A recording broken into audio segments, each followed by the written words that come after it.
tenaga listrik itu ada 3 hal yang utama. Satu adalah pembangkitnya, kedua adalah bagaimana listrik yang dibangkitkan itu disalurkan ke customernya, yaitu melalui transmisi dan distribusi.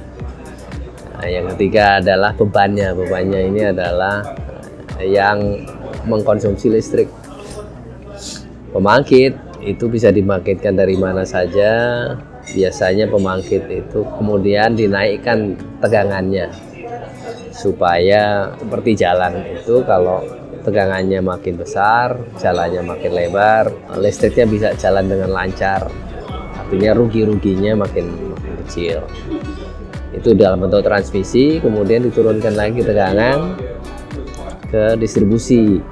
Transmisi biasanya antar kota, distribusi itu dari, kalau di pesawat-pesawat bisa dilihat seperti terminal. Memang salah satu hal yang harus dijaga dalam listrik itu, yang beda dengan yang lain adalah setiap saat listrik itu untuk pemakaiannya harus sama dengan produksinya. Hal yang jadi unik di dalam listrik. Kenapa? Karena listrik itu begitu diproduksi, kecepatannya adalah kecepatan cahaya sampai ke customernya itu langsung.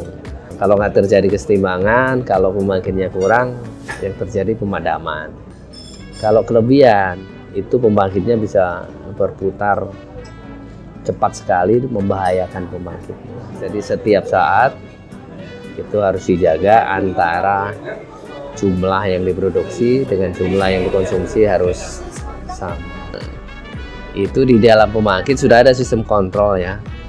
Sistem kontrol yang melihat bahwa kalau ada kelebihan maka pembangkit akan menaikkan. Tetapi setiap saat itu kalau misalnya perubahannya tiba-tiba banyak, satu pembangkit tidak bisa mengatasi. Nah, kerjasama antar pembangkit itu juga ada sistem pengendaliannya sendiri. Itu yang membuat cukup rumit.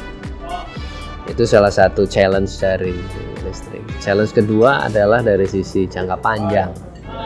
Mengingat listrik itu harus disediakan sama, tetapi juga pembangunannya juga perlu waktu, sehingga kalau satu saat kurang tidak bisa langsung diadakan seperti beli beras, karena di pasar ada. Di listrik nggak bisa, harus dibangun dulu pembangkitnya. Pembangkit paling cepat itu membangun seperti pembangkit gas. Itu paling cepat 2 tahun, sehingga perlu waktu yang persiapan. Paling lama untuk pembangkit-pembangkit yang besar, batu bara, air, itu bisa 5-10 tahun. Pengembangan ini perlu direncanakan dengan baik. Pertama yang dilihat adalah beban. Berapa sih beban yang harus dipikul? Ketidakpastian itu selalu ada. Nah, bagaimana melihat rencana itu? Biasanya di dalam perencanaan selalu ada case-case.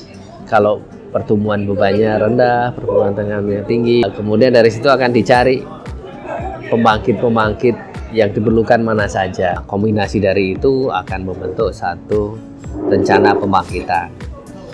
Jadi alokasi dari setiap pembangkit harus dilihat, kemudian juga transmisi harus dilihat, sehingga kombinasi dari pembangkit maupun transmisi itu akan menghasilkan biaya yang paling minimum.